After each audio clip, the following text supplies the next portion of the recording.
नमस्कार दोस्तों, आपका प्यारा YouTube चैनल गोल्डन सर पर आपका स्वागत करते हैं। आज जो है फिजिक्स क्लास 12th एनसीईआरटी से चैप्टर फर्स्ट से जो न्यूमेरिकल लिया गया है, ये पहला नंबर क्वेश्चन है। देखिए ध्यान से, बहुत ही इंटरेस्टिंग क्वेश्चन है और एनसीईआरटी बुक का प्रैक्टिस जरूर करना चाहिए दोस्तों। और अगर एनसीईआरटी बुक का प्रैक्टिस नहीं करते हैं तो होता क्या है, आपको ये कंसेप्ट नहीं आएगा कि आपका सिलेबस में क्या सब है। इसीलिए एनसीईआरटी बुक का जरूर प्रैक्टिस करें। आप जो भी बुक बनाते हैं अच्छी बात है, लेकिन एनसीईआरटी बुक को भी अच्छी तरह से कवर करें। ठीक है दोस्तों, तो क्वेश्चन नंबर फर्स्ट है, दो विद्युत आवेशों के बीच स्थिर वैद्युत बल के लिए कूलाम बल तथा स्थिर द्रव्यमान के लिए गुरुत्वाकर्षण बल की तुलना करना है। ठीक है, दो विद्युत आवेशों के बीच स्थिर वैद्युत बल के लिए कूलाम का बल होता है। दो आवेश के बीच जो बल लगता है वो कूलाम बल होता है, और दो द्रव्यमान के बीच जो बल लगता है वो गुरुत्वाकर्षण बल होता है। और दोनों बल का हमको तुलना करना है। किसके लिए करना है? तो जब एक इलेक्ट्रॉन तथा एक प्रोटॉन हो, यानी एक इलेक्ट्रॉन और एक प्रोटॉन हो, तब हमको विद्युत बल और गुरुत्वाकर्षण बल उसके बीच निकाल करके कंपेयर करना है। दूसरा बात, दोनों प्रोटॉन हो, दोनों आपको जब प्रोटॉन हो तब कंपेयर करना है। तीसरा में कहता है इलेक्ट्रॉन और प्रोटॉन के बीच विद्युत बल के कारण, इलेक्ट्रॉन और प्रोटॉन के बीच जो विद्युत बल लगेगा उसके कारण इलेक्ट्रॉन और प्रोटॉन पर त्वरण ज्ञात करना है। यानी इलेक्ट्रॉन का भी त्वरण निकालना है और प्रोटॉन का भी त्वरण, यानी एक्सेलरेशन इलेक्ट्रॉन का भी निकालना है और प्रोटॉन का भी निकालना है। कैसे निकालना है? जब इलेक्ट्रॉन और प्रोटॉन के बीच विद्युत बल लगता है तब निकालना है। और दिया है दूरी आपको 1 एंगस्ट्रम, और आप लोग जानते हैं 1 एंगस्ट्रम होता है 10 का पावर माइनस 10 मीटर। प्रोटॉन पर द्रव्यमान होता है 1.67 गुना 10 का पावर माइनस 27 के जी, और इलेक्ट्रॉन का द्रव्यमान होता है 9.11 गुना 10 का पावर माइनस 31 के जी। और जानकारी के लिए अगर आप लोग को नॉलेज है तो आप लोग को ये मालूम होगा कि इलेक्ट्रॉन पर आवेश और प्रोटॉन पर आवेश दोनों सेम होता है, सिर्फ प्रकृति अलग अलग होता है। अगर हम कहेंगे इलेक्ट्रॉन पर आवेश क्या होता है तो वो होता है माइनस ई, यानी आपको लिख सकते हैं -1.6 गुना 10 के पावर माइनस 19 गुलाम। और प्रोटॉन के लिए होता है ई, यानी 1.6 गुना 10 के पावर माइनस 19 गुलाम। तो ये क्वेश्चन है दोस्तों। क्वेश्चन हमको लगता है आपको समझ में आ गया होगा कि दो विद्युत आवेश के बीच हमको विद्युत बल और गुरुत्वाकर्षण बल का तुलना करना है। और कंडीशन आपको दिया गया है कि जब एक इलेक्ट्रॉन और एक प्रोटॉन हो, और दूसरा ऑप्शन दिया है जब दोनों प्रोटॉन हो। ठीक है, ये दोनों तो बल का तुलना करना है। और तीसरा में क्या कहता है कि इलेक्ट्रॉन और प्रोटॉन के बीच जो विद्युत बल लगेगा उसके कारण इलेक्ट्रॉन पर कितना त्वरण उत्पन्न होगा और प्रोटॉन पर कितना त्वरण उत्पन्न होगा। क्वेश्चन को राइट कर लीजिए पॉज करके वीडियो, और उसके बाद जाके सॉल्यूशन करते हैं। वीडियो पॉज करके लिख लीजिए। ठीक है, अब इसको हम सॉल्व करते हैं। देखिए बहुत सुंदर क्वेश्चन है, ध्यान से देखना है।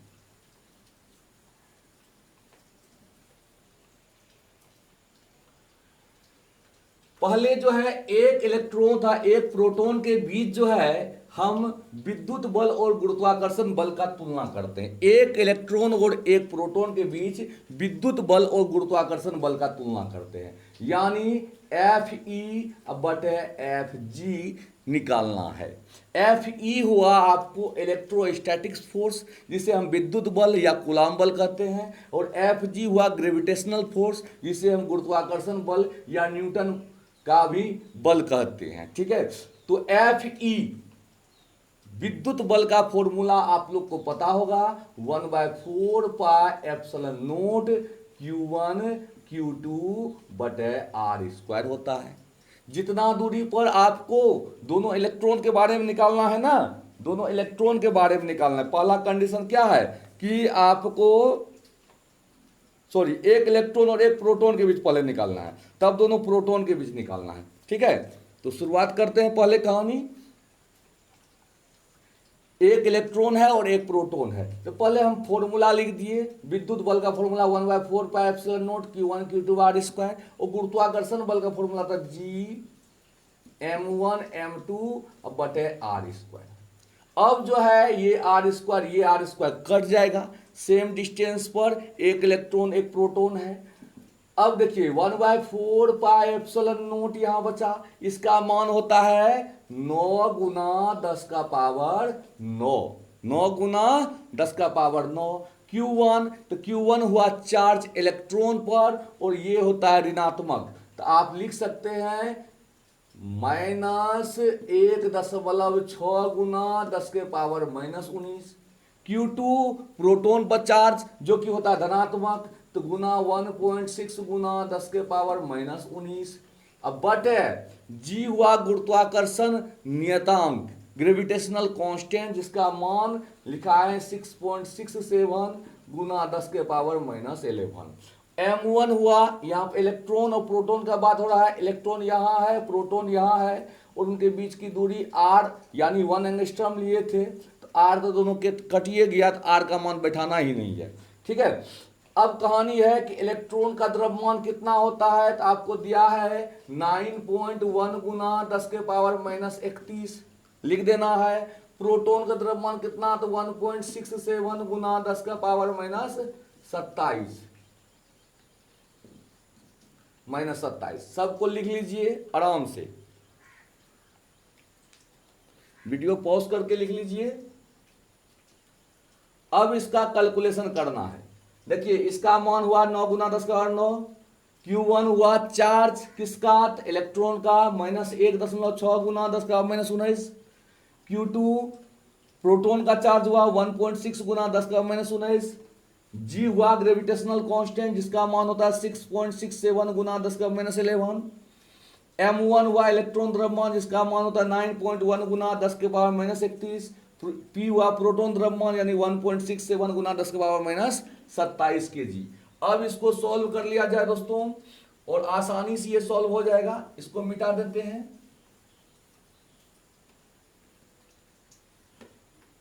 इसका भी अब काम नहीं है, कंपेयर करना है तो इसका काम मिटा देते हैं। देखिए कहानी,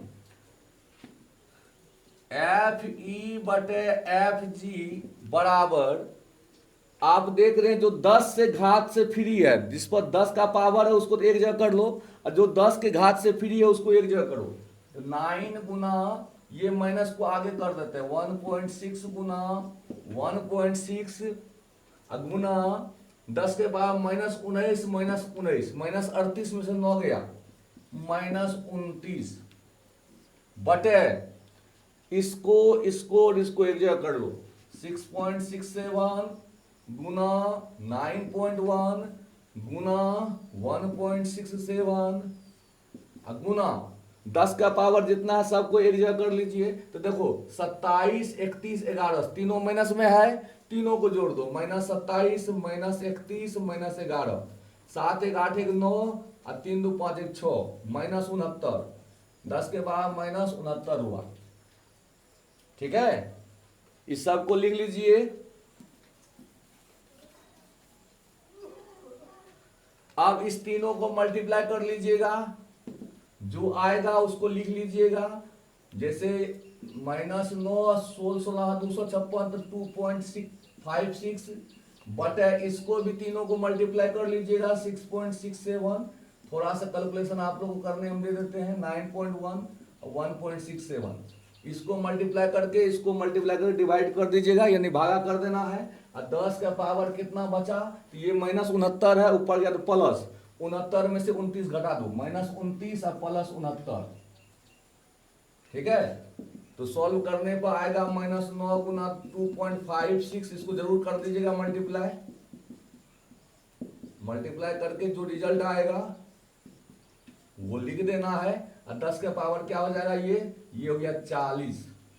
तो इसको गुना कर देना है, इसको भी गुना करके भागा देना है, इतना तो कर सकते हो, कर लेना और करके वैल्यू लिख देना। और इसका वैल्यू आपको आ जाएगा 2.4 इंटू 10⁻39, 2.4 इंटू 10⁻39 आएगा, देख लीजिएगा।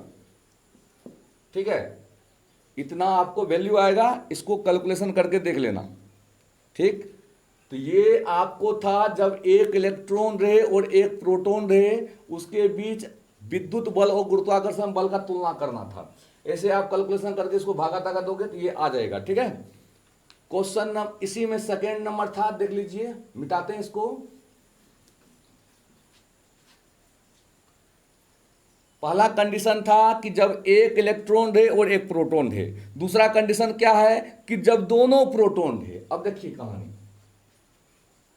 जब दोनों प्रोटॉन रहे तो यहां भी आपको प्रोटॉन है और r दूरी पर यहां भी प्रोटॉन है, और इसके बीच हमको विद्युत बल और गुरुत्वाकर्षण बल का तुलना करना है। ठीक है दोस्तों, तो आप देखिए Fe बटे Fg निकालो।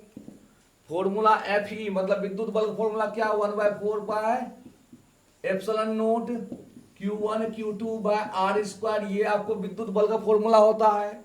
गुरुत्वाकर्षण बल का भी जस्ट लिखे Gm1 m2 बटे R स्क्वायर, ये और ये चला गया, R का तो कोई काम ही नहीं पड़ता है, R एक एंगस्ट्रॉम में भी कोई काम ही नहीं है। 1/4 पाई एप्सिलॉन नोट का मान आपको मालूम होगा 9 गुना 10 के पावर 9, और Q1 यानी प्रोटॉन पर चार्ज कितना होता है तो आपको मालूम होगा 1.6 गुना 10 के पावर -19 होता है। दूसरा भी प्रोटॉन है तो इतने ही होगा, गुना 1.6 गुना 10 के पावर -19। अब बटे है जी मतलब ग्रेविटेशनल कांस्टेंट, जिसका मान होता है 6.67 गुना 10 के पावर -11। m1 हुआ मास किसका, तो प्रोटॉन का। प्रोटॉन का मास क्या होगा तो 1.67 गुना 10 का पावर -27, और दूसरा भी प्रोटॉन है तो गुना में 1.67 गुना 10 का पावर -27। इस सब को लिख देना है। दो प्रोटॉन के बीच हमको विद्युत बल और गुरुत्वाकर्षण बल का तुलना करना है। पहले हम कर चुके, एक इलेक्ट्रॉन और एक प्रोटॉन था उसके लिए। अब जो है एक प्रोटॉन यहां भी है, दूसरा प्रोटॉन यहां है, उसके बीच हमको विद्युत बल और गुरुत्वाकर्षण बल का तुलना करना है। तो देखिए अब इसको कलेक्शन कीजिए, Fe बाय Fg, जो 10 के घात से फ्री है उसको एक जगह करो, तो 9 गुना 1.6 गुना 1.6, ये सब अपना कैलकुलेशन करना। ठीक है, यहां देखो 10 के बाद -19 -19 -38 में 9 घटा दो -29 बटे, अब इसको जो 10 से फ्री है 6.67 गुना 1.67 गुना 1.67 गुना 10 का पावर देखो 27 हो गया 54 में -11 जोड़ो, तीनों नेगेटिव है पावर तो तीनों जुड़ जाएगा, तो -54 में -11 जोड़ो, 4 1 5 5 1 6 -65, 10 के बाद -65 आ जाएगा। देखो यहाँ जोड़ दिए हैं। ठीक है, इसको लिख लो।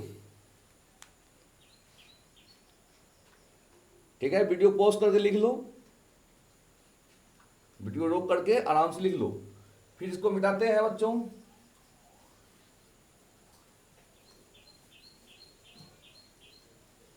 अब जो है जो 10 के घात जोड़ जाड़ के होता है उसको देख लो, इस तीनों को मल्टीप्लाई कर देना, तो 9 गुना 16 256 हम कर देते हैं, आगे आप लोग कर लेना। बटे इस तीनों को मल्टीप्लाई करके देख लेना, 6.67 गुना 1.67 गुना 1.67 गुना 10 का पावर ऊपर है -29, नीचे है -65, ऊपर जाएगा तो -29 और +65 हो जाएगा। ये कैलकुलेशन करने पर जो रिजल्ट आएगा आप लिख लीजिएगा, Fe बटे Fg, विद्युत बल और गुरुत्वाकर्षण बल का कंपेयर कर रहे हैं दो प्रोटॉन के बीच, तो 9 गुना 2.56 बटे 6.67 गुना 1.67 गुना 1.67 गुना 10 का पावर 65 में से 29 घट जाएगा, एक प्लस में है एक माइनस में घटेगा, तो 10 का पावर कितना होगा, तो 15 में से 9 गया 6, यहाँ बचेगा कितना 5 5 में से 2 गया 3, 36 पावर बचा। ठीक है, तो अब इसको डिवाइड कर देना, कैलकुलेशन करने के बाद जो है आपको रिजल्ट जो आएगा वो है 1.3 into 10 to the power 36, 1.3 into 10 to the power 36 approx में आएगा।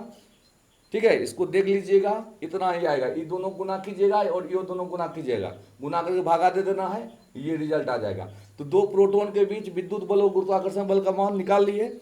और तीसरा कंडीशन क्या कहता था कि एक इलेक्ट्रॉन और एक प्रोटॉन के बीच लगने वाले विद्युत बल के कारण इलेक्ट्रॉन और प्रोटॉन पर त्वरण ज्ञात करो। ठीक है, अब अगला कहानी करते हैं। अच्छा क्वेश्चन था। अब देखिए, एक इलेक्ट्रॉन यहां है और एक प्रोटॉन यहां है, दोनों के बीच का डिस्टेंस है 1 एंगस्ट्रॉम, दैट इज 10 के पावर -10 मीटर। पहले इसके बीच हमको विद्युत बल निकालना। देखो, एक इलेक्ट्रॉन और एक प्रोटॉन है तो विद्युत बल जो है आकर्षण होगा, क्योंकि एक माइनस में है और एक प्लस में। जानबे करते हो इलेक्ट्रॉन का नेचर जो होता है वो ऋणात्मक होता है और प्रोटॉन का नेचर जो होता है वो धनात्मक होता है। तो एक इलेक्ट्रॉन और एक प्रोटॉन के बीच विद्युत बल जो निकालेंगे वो फॉर्मूला होगा 1/4 पाई एप्सिलॉन नॉट, एक इलेक्ट्रॉन गुना एक प्रोटॉन अब बटा में r²। ठीक है, अब आसानी से इसको तोड़ सकते हो। 1/4 पाई एप्सिलॉन नॉट का मान 9 गुना 10 के पावर 9 और इलेक्ट्रॉन का चार्ज 1.6 गुना 10 के पावर -19 होता है माइनस में। आगे हम माइनस लगा देते हैं, लगाना तो लगाइए, अगर माइनस नहीं लगाना है तो बगल में आकर्षण लिखना पड़ेगा। ठीक है, आकर्षण बल लगेगा तो माइनस दे देते हैं। गुना प्रोटॉन का चार्ज यही सेम होता है 1.6 गुना 10 के पावर -19, लेकिन इसका होता है प्लस में और इसका होता है माइनस में, बटे में r², यानी 10 के पावर -10 का स्क्वायर हो जाएगा 10 के पावर -20। ठीक है, एक एंगस्ट्रॉम होता है 10 के पावर -10, इसको लिख लीजिए आराम से। अच्छा क्वेश्चन है, एक इलेक्ट्रॉन और एक प्रोटॉन के बीच पहले हमको विद्युत बल निकाल लेना है, तब हमको इलेक्ट्रॉन पर कितना त्वरण होगा और प्रोटॉन पर कितना त्वरण होगा वो निकाल लेंगे। ठीक है, विद्युत बल के कारण इलेक्ट्रॉन और प्रोटॉन पर कितना त्वरण उत्पन्न होगा वो निकालना है। अच्छा क्वेश्चन है, तो अब इसको सॉल्व करते हैं दोस्तों। देखिए 16 256, यानी माइनस देना दीजिए, नहीं देना है तो नहीं हो दे सकते, कोई दिक्कत नहीं है। 16 256 2.56 गुना 9 गुना 10 का पावर देखो -19 -38 अब -38 में से 9 घटाओ तो -29। ठीक है, अब -20 है नीचे, ऊपर गया तो +20। ओके, अब देखो कैसे कहानी करते हैं। अच्छा क्वेश्चन है, ब्रेन में रखिएगा। Fe बराबर 9 से इसको गुना करो तो नछा के 54 का 4 हासिल 5, 9 से 45 है 5 50, 50 के 0 हासिल 5 और 9 18 5 23, 2 अंक बाद दशमलव, तो यहां बैठा दो दशमलव। ठीक है, फिर से गुना कर लो, 9 से गुना करो इतना ही आएगा। नछा के 54 का 4 हासिल 5, 9 से 45 5 50 के 0 हासिल 5 और 9 18 5 23। ठीक है, अब गुना 10 के बाद -19 से 20 जोड़ो तो -9 घट जाएगा ना, एक माइनस में है एक प्लस में, घट जाएगा। और ये बल होगा आपको आकर्षण, बगल में लिख दीजिए आकर्षण, अट्रैक्शन फोर्स होगा। ये विद्युत बल निकल गया। अब इस बल के कारण हमको इलेक्ट्रॉन पर और प्रोटॉन पर त्वरण ज्ञात करना है। इलेक्ट्रॉन पर और प्रोटॉन पर हमको त्वरण ज्ञात करना है। फोर्स कितना लगता है इस पर फोर्स जो अप्लाई होता है वो है आपको 23.04 गुना 10 के पावर -9 न्यूटन। और आप लोग को मालूम होगा इस कि न्यूटन का गति के तीसरे नियम का पालन करता है विद्युत बल। जितना फोर्स इलेक्ट्रॉन प्रोटॉन पर लगाएगा उतना ही फोर्स प्रोटॉन इलेक्ट्रॉन पर लगाएगा। दोनों जो है एक दूसरे पर अन्योन्य क्रिया करने वाला कहानी है। जितना फोर्स इलेक्ट्रॉन प्रोटॉन पर लगाएगा उतना ही प्रोटॉन इलेक्ट्रॉन पर लगाएगा, क्योंकि विद्युत बल जो होता है वो न्यूटन की गति के तीसरे नियम का पालन करता है। Every action is the equal and opposite reaction. ठीक है, तो विद्युत बल आपको ये हुआ। आप लोग ये सुने होंगे F बराबर ma, F बराबर ma, ये जो है न्यूटन गति के दूसरे नियम से परिभाषा मिला है। F बराबर ma, अगर a निकालेंगे तो a बराबर क्या होगा F/m। त्वरण निकालेंगे तो बल में द्रव्यमान से भागा दे दो, त्वरण निकल जाएगा। अब अगर इलेक्ट्रॉन का बात करेंगे, यानी इलेक्ट्रॉन के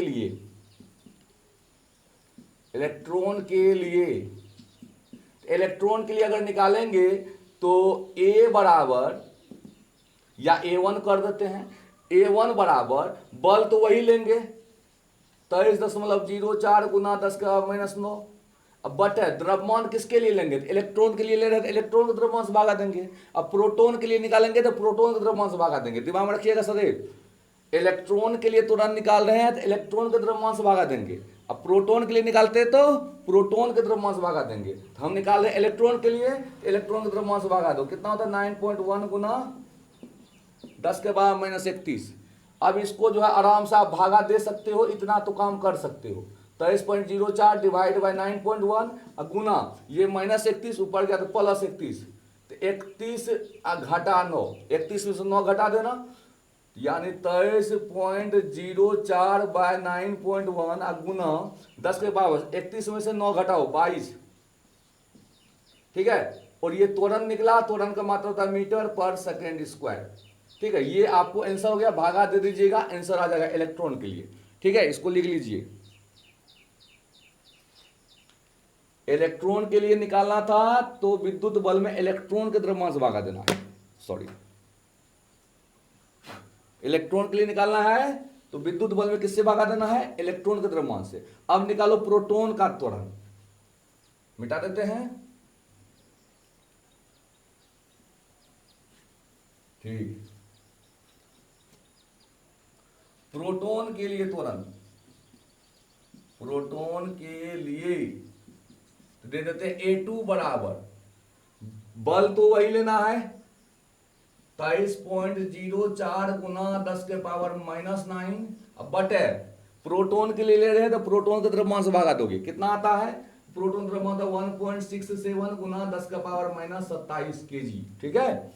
अब ये सब क्रियाक्रम थोड़ा सा कीजिए जरूर, कैलकुलेशन आप लोग कीजिएगा तो मजा आएगा। 23.04 बटे 1.67 गुना 10⁻27 ऊपर गया तो +27, 27 घटा 9, ठीक है। 27 में से 9 घटा दो, 23.04 बटे 1.67 गुना यहां हो जाएगा आपको 18, 10⁻18, ठीक है। तो भागा दे दीजिएगा, मात्रक हो जाएगा मीटर पर सेकेंड स्क्वायर, ठीक है। तो ये कहानी हो गया, और सुंदर क्वेश्चन था, पहला नंबर का क्वेश्चन है ये, एनसीईआरटी बुक से है, क्लास 12 का, और बहुत ही सुपर है, एनसीईआरटी बुक का जरूर प्रैक्टिस कीजिए, ये लिख लीजिए।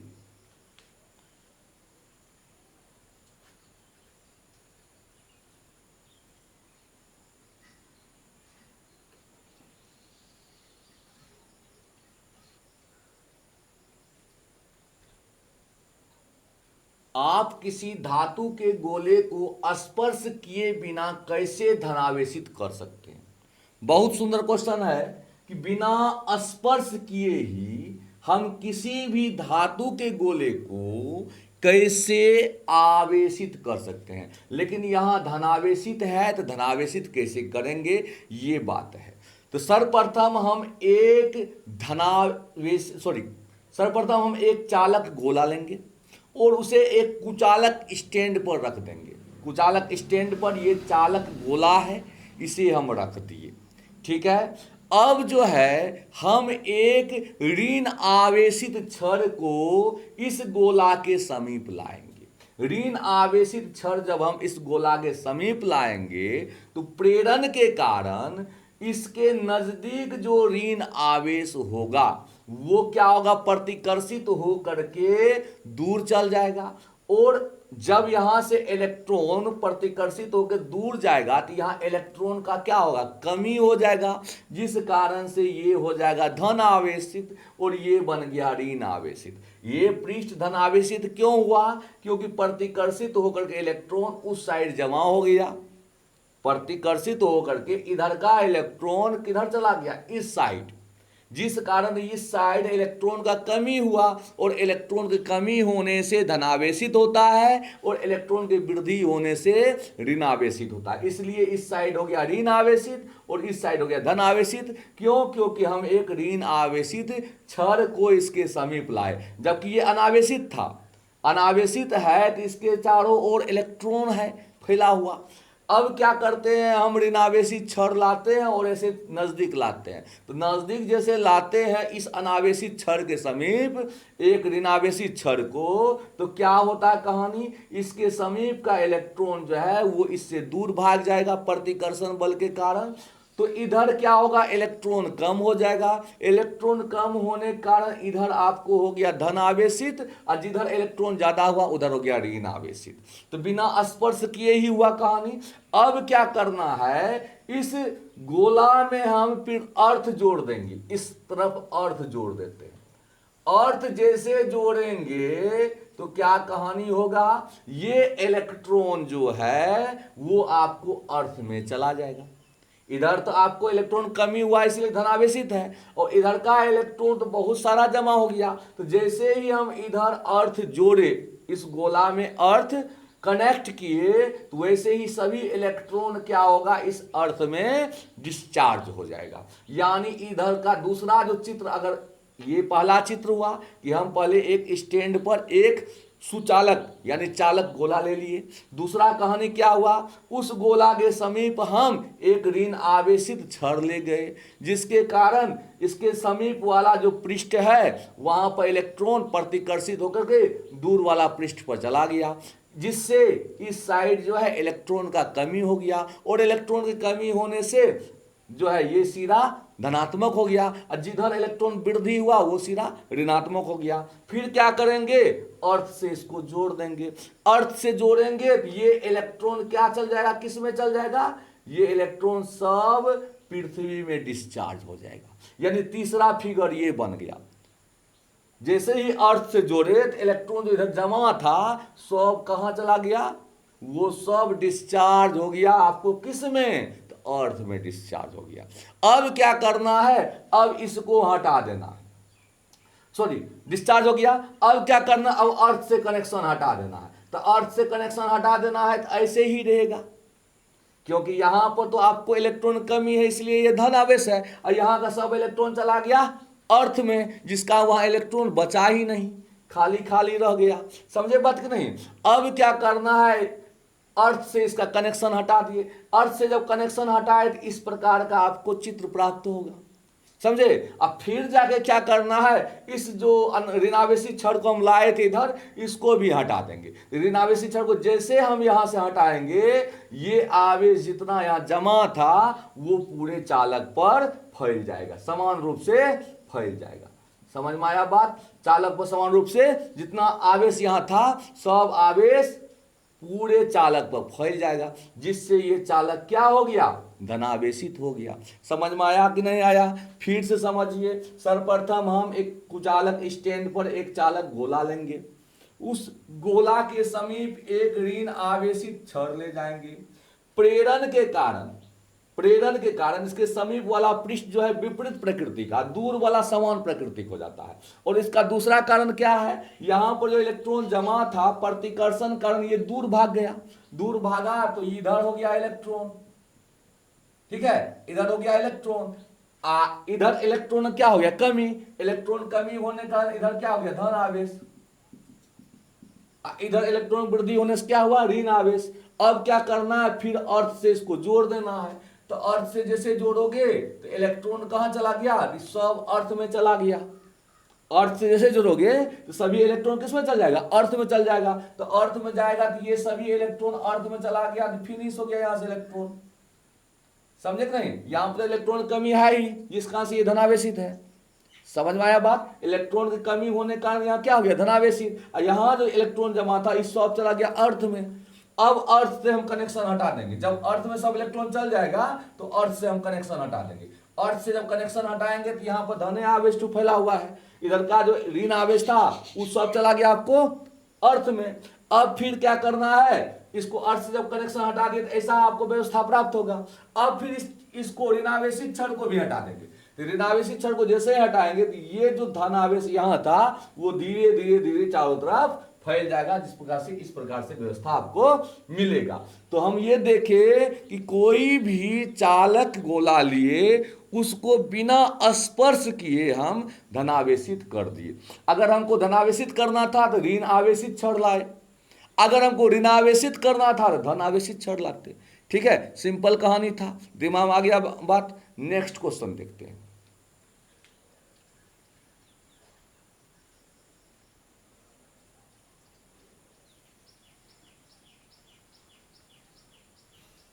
क्वेश्चन यह है कि यदि किसी पिंड से 1 सेकेंड में 10⁻⁹ इलेक्ट्रॉन अन्य पिंड में चला जाता है, यानी स्थानांतरित हो जाता है, तो 1 कूलाम आवेश स्थानांतरित होने में कितना समय लगेगा। यानी अगर 1 सेकेंड में 10⁻⁹ इलेक्ट्रॉन एक पिंड से दूसरे पिंड में चला जाता है तो 1 कूलाम आवेश जाने में कितना समय लगेगा। सर्वप्रथम इतना इलेक्ट्रॉन जो है 10⁻⁹ इलेक्ट्रॉन, ये कितना आवेश होता है वो पहले बना लेते हैं। आप लोग को मालूम होगा Q बराबर होता है Ne। Q बराबर Ne, ये आवेश के क्वांटमीकरण का रूल है कि Q बराबर फॉर्मूला होता है Ne। N होता है इलेक्ट्रॉन की संख्या और E होता है मूल आवेश यानी एलिमेंट्री चार्ज। तो आपको मालूम है कि कितना इलेक्ट्रॉन है, 10⁻⁹ गुना मूल आवेश जो होता है वो होता है 1.6 गुना 10⁻⁻⁹, जो कि इलेक्ट्रॉन के आवेश के बराबर होता है। यानी Q बराबर 1.6 गुना 10⁻⁻�19 में 9 जोड़ दो -10 कूलाम, यानी 10⁻⁹ इलेक्ट्रॉन का मतलब हुआ 1.6 गुना 10⁻⁻10 कूलाम। अब प्रश्न यह उठता है कि चूंकि 1.6 गुना 10⁻⁻10 कूलाम आवेश जाने में 1 सेकेंड लगता है, 1 सेकेंड लगता है। एक पिंड से दूसरे पिंड में अगर 1.6 गुना 10⁻⁻10 कूलाम आवेश जाए तो कितना समय लगता है, 1 सेकेंड लगता है। और हमको निकालना है 1 कूलाम आवेश जाने में यानी स्थानांतरित होने में कितना समय लगेगा। इसलिए 1 कूलाम आवेश जाने में, इतना कूलाम जाने में 1 सेकेंड, तो 1 कूलाम में क्या होगा, तो 1/1.6 गुना 10⁻⁻10 सेकेंड। समझे। अब इसको सॉल्व किया जाए दोस्तों, और सॉल्व करके देखते हैं क्या निकलता है इसका रिजल्ट। ठीक है, 10⁻⁻10 को ऊपर ले जाइए, ये 1/1.6 गुना 10⁻10 सेकेंड हो गया आंसर। ये आपको अगर 10 में उड़ाए तो ऊपर 0, 1 0 इससे ले लो, 100/16 10⁻9 सेकेंड। 100 में 16 से भागा दो तो वो आएगा 6.25 गुना 10⁻9 सेकेंड। यानी 1 कूलाम आवेश जाने में 6.25 गुना 10⁻9 सेकेंड लगता है। अगर आप इसे साल में बदलेंगे तो ये कितने साल होगा उसे आप देख सकते हैं।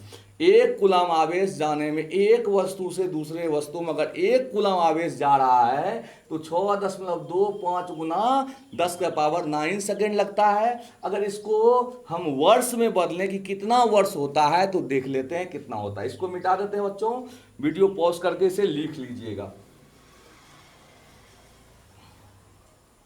चलिए, अब इसको साल में बदलने के लिए पहले तो सेकेंड को हमको घंटा में बदलना पड़ेगा, घंटा को दिन में बदलना पड़ेगा, और दिन को बदलना पड़ेगा आपको साल में। तो देखिए कितना टाइम आपको हो गया, कितना 6.25 गुना 10⁻9 सेकेंड। इस सेकेंड को पहले घंटा में बदलो तो क्या लिखेंगे, 6.25 गुना 10⁻9। अब बटे घंटा में बदलेंगे तो आप लोग जानते हैं सेकेंड को मिनट में बदलेंगे तो 60 से भागा देंगे। अब मिनट को घंटा में बदलेंगे तो 60 से भागा देंगे, यानी सेकेंड को घंटा में बदलेंगे तो 3600 से भागा देना पड़ता है। बटे में लिख दीजिए 3600। ये घंटा हो गया, यानी ये सेकेंड में था, अब ये घंटा में बदल गया। अब इस घंटा को अगर हम दिन में बदलेंगे तो आप लोग जानते हैं 24 घंटा का एक दिन माना जाता है। 24 घंटा के एक दिन 24 से भागा दीजिए तो 6.25 गुना 10⁻9 बटे में 24 गुना में 3600। ठीक है, ये आपको बदल गया दिन में, डेज हो गया, इतना दिन होगा। और इस दिन को अगर साल में बदलेंगे तो 365 दिन का साल होता है, तो 365 से डिवाइड कर दीजिए। 6.25 गुना 10⁻9 अब बटे में 24 गुना 3600 गुना में 365, ये आपको वर्ष हो गया। देखिए सेकेंड को वर्ष में बदलने के लिए कैसे किए, सेकेंड को पहले घंटा में बदले 3600 से भागा दिए, घंटा को दिन में बदले तो 24 से भागा दिए, क्योंकि आप जानते हैं 24 घंटा एक दिन होता है, और दिन को अगर साल में बदले तो 365 से भगा दे दिए। अब इसको कैलकुलेशन करके देख लो और वो कितना आएगा, लगभग आपको 198 आएगा। ये भागा तागा दीजिएगा जब, देखिए हम सॉल्व थोड़ा सा कर देते हैं आपको। ये टाइम आपको देखिए, ध्यान दीजिए, 6.25 और 10 के पावर 9 है, दशमलव उड़ाओगे तो 2 पावर घटेगा, यानी 625, 2 पावर घटेगा यानी 7, 7 को शून्य दे सकते हैं, 1 2 3 4 5 6 और 7। नहीं समझ में आया बात, दशमलव उड़ाओ पावर घट जाएगा 2, यानी 10 के पावर हो जाएगा 7, तो 10 के पावर 7 का मतलब क्या हुआ, 625 पर 7 को शून्य। अब बटे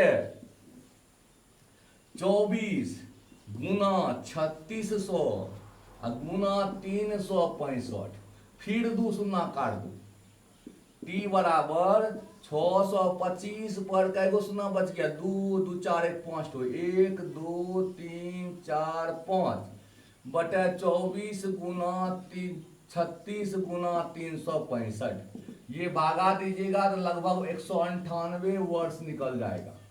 यानी एक कूलाम आवेश जाने में लगभग 198 वर्ष लगता है। देखिए कितना बड़ा चार्ज होता है एक कूलाम, एक कूलाम आवेश जाने में 198 वर्ष लग जाएगा। भागा देकर देख लीजिएगा, लगभग में 198 वर्ष निकल जाएगा। ठीक है, यानी 200 वर्ष करीब करीब नहीं हो गया। तो अब बताइए कितना बड़ा चार्ज होता है एक कूलाम आवेश। ठीक है, नेक्स्ट क्वेश्चन देखते हैं।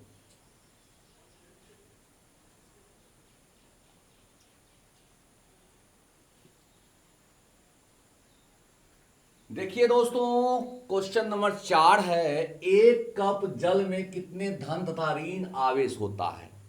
एक कप जल में, अब जल का मात्रा कुछ भी मान सकते हो, 100 ग्राम मान सकते हो, 50 ग्राम मान सकते हो, जितना मानना उतना मान सकते हो, कोई दिक्कत नहीं है, स्वतंत्र हो, कुछ भी मान सकते हो, उसमें कोई परेशानी नहीं है कि एक कप जल है तो कितना। ठीक है, मान लेते हैं कि एक कप जल है और उसमें जो है आपको 250 ग्राम जल आ रहा है। ठीक है, मान लेते 100 ग्राम मान सकते, कोई दिक्कत नहीं है। माना कि एक कप जल में 250 ग्राम मात्रा है, 250 ग्राम का जल, मतलब एक कप में 250 ग्राम हम मान लेते हैं, 250 ग्राम जल है। ठीक है, अब एक कप जल में कितने धन तथा ऋण आवेश है उसको फाइंड करना है। बहुत सुंदर क्वेश्चन है। तो मान लेते हैं एक कप जल में 250 ग्राम जो है उसमें उसका कैपेसिटी है, 250 ग्राम जल उसमें है। अब देखो 250 ग्राम जल में हमको धन आवेश और ऋण आवेश निकालना है। अगर एक कप जल में, एक कप जल की मात्रा अगर 250 ग्राम है तो 250 ग्राम में कितने धन आवेश है, कितने ऋण आवेश है, वो हमको फाइंड करना है। मेन टारगेट आपको है 250 ग्राम में कितने धन आवेश है और कितने ऋण आवेश है। अगर हम 100 ग्राम मानते तो 100 ग्राम में कितने धन आवेश है, कितने ऋण आवेश है। अगर 50 ग्राम मानते तो 50 ग्राम में कितने धन आवेश है और कितने ऋण आवेश है, वो निकालना रहता। तो हम यहाँ पर 250 ग्राम माने हैं, तो 250 ग्राम में हमको कितने धन आवेश है और कितने ऋण आवेश है वो फाइंड करना है। ठीक है, सर्वप्रथम जल का आप लोग आणविक द्रव्यमान निकाल लीजिए। जल का एटोमिक आणविक द्रव्यमान, आणविक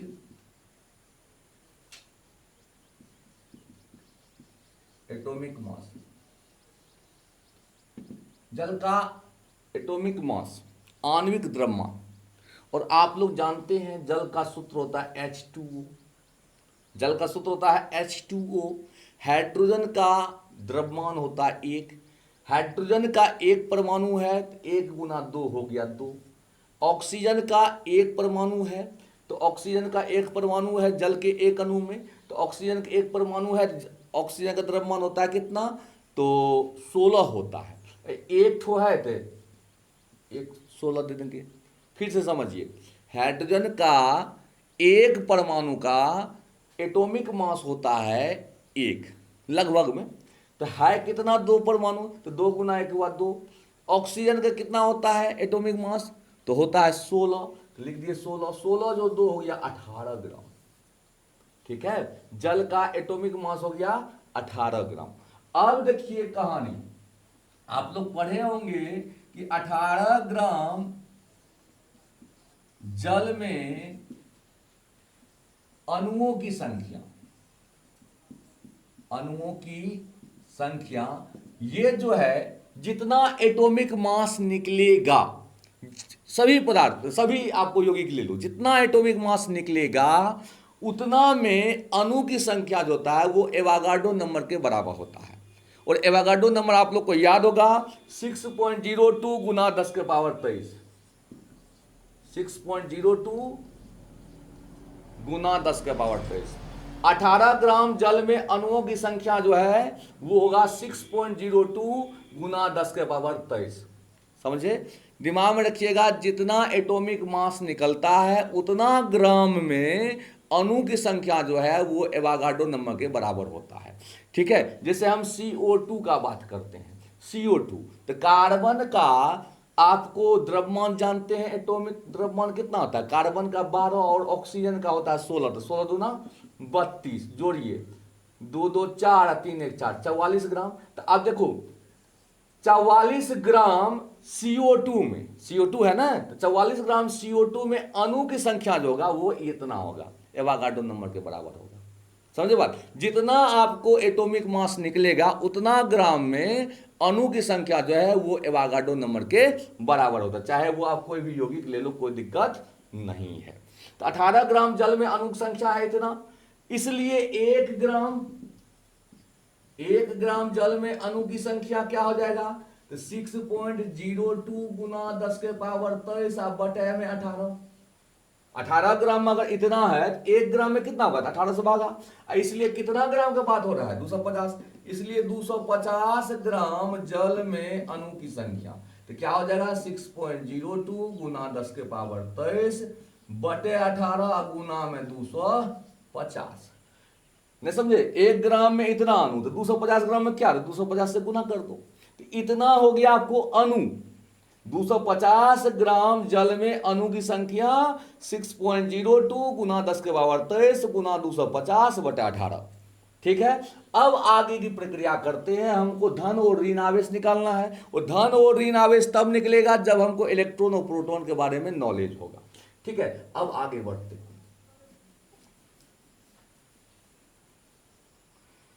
देखिए, जल के एक अणु में इलेक्ट्रॉन या प्रोटॉन, जितना इलेक्ट्रॉन होता है उतने प्रोटॉन होता है, इलेक्ट्रॉन या प्रोटॉन की संख्या। तो देखिए, जल का सूत्र होता है H2O और हाइड्रोजन का परमाणु क्रमांक होता है 1, 1 गुना 2 हो गया 2। जितना परमाणु क्रमांक होता है उतना ही इलेक्ट्रॉन होता है और उतना ही प्रोटॉन होता है। तो हाइड्रोजन परमाणु क्रमांक है 1, 1 गुना 2 हुआ 2, और ऑक्सीजन परमाणु क्रमांक होता है 8, या हो गया 8, 2 जो 8 हो गया 10। जल के एक अणु में इलेक्ट्रॉन 10 होता है और प्रोटॉन भी 10 होता है एक अणु में, लेकिन 250 ग्राम में अणु कितना है, इतना। तो दूसरा, इसलिए 250 ग्राम जल यानी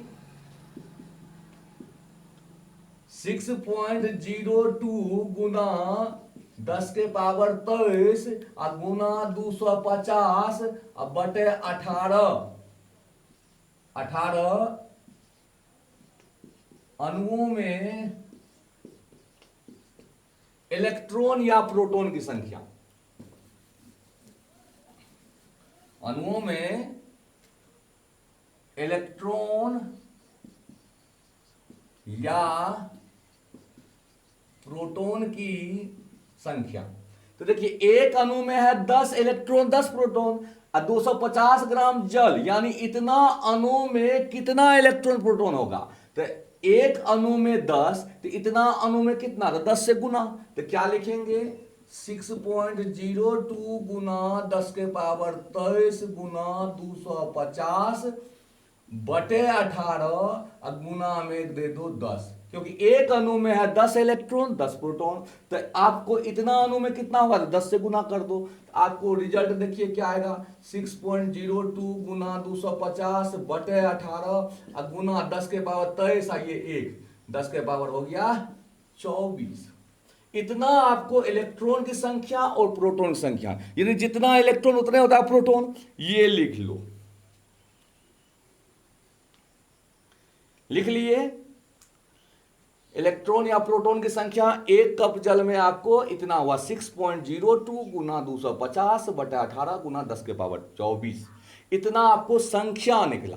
तो आवेश क्या होगा? तो आप लोग जानते हैं कि ये तो आपको n हो गया, नंबर ऑफ इलेक्ट्रॉन या नंबर ऑफ प्रोटॉन। तो आवेश का फॉर्मूला निकालने के लिए जानवे करते Q बराबर NE, आवेश के क्वांटमीकरण से। अब इसे हम कितना आवेश होगा ज्ञात कर लेते हैं। मिटाते हैं इसको।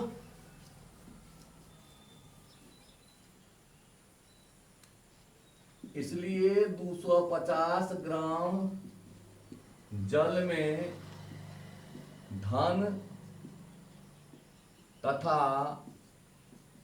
ऋण आवेश की मात्रा बराबर, तो जितना आपको नंबर ऑफ इलेक्ट्रॉन प्रोटॉन है वो पहले लिखो, 6.02 गुना 250 बटे 18 गुना 10 का पावर 24। ये आपको नंबर ऑफ इलेक्ट्रॉन और प्रोटॉन हुआ। गुना में ई का मान जानवे करते 1.6 गुना 10 के पावर -19। इसे आप कैलकुलेशन कर लीजिए, आराम से कैलकुलेशन कर सकते हैं आप। देखिए कैसे करना है कैलकुलेशन, आपको थोड़ा सा हिंट देते हैं। 6.02 को 250 से गुना कीजिएगा, गुना में 1.6 कीजिएगा, अब बटे में 18 करना है। ये तीनों को गुना कर देना है। देखिए ये हुआ और ये हुआ, ये तीनों गुना करना है, 18 से भागा देना है, और 10 के पावर देखिए 24 में से 19 घटा दो। तो 24 में से 19 घटाओगे तो कितना हो गया? सॉरी 5 हुआ ना, पावर 5 हो गया। तो ये भागा तागा देने के बाद रिजल्ट आपको जो आएगा वो हम लिख देते हैं। आपको इतना आ जाना चाहिए, 1.34 गुना 10 के पावर 7 आएगा। अब सेटिंग वेटिंग होने पर इतना कूलाम आएगा, देख लीजिएगा। ठीक है, ये भागा दे दीजिएगा, तो भागा दे करके जब एडजस्टमेंट कीजिएगा पावर का, इतना कूलाम आ जाएगा। ठीक है, ये आवेश हुआ, एक कप जल में आवेश की मात्रा हुआ। तो आज का क्लास यहीं ब्रेक करते हैं, फिर नेक्स्ट क्लास में हम आपको इसी प्रकार से बेहतरीन सवाल बताएंगे। ओके, जय हिंद।